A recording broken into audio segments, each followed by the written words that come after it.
Surxondaryo viloyati Muzrabot tumani Yangiavlod hududi Saidmurod va Solih fermer xo'jaligining paxta maydonidamiz. Bu dalamizda 17 gektar Shinjon usulida patplenka asosida Buxoro 102 nav parvarish qilinmoqda.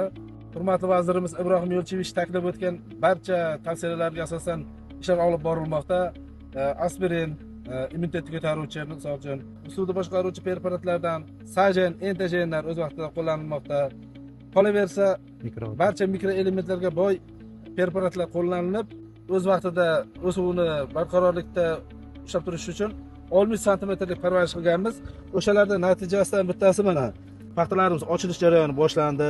Yetarlicha patplenka asosida bo'lgani uchun issiqlik energiyalarini yetarlicha vaqtida o'z vaqtida olganligi sababli mana paxtalarimiz 5 chanoq, yetarlicha ko'raklar olingan mana o'zi pishib yetilgan mana ko'rak ochilish arafasida. Har bir tanasida 10 ta 12 ta 60 santimetr ishlovi davom etmoqda.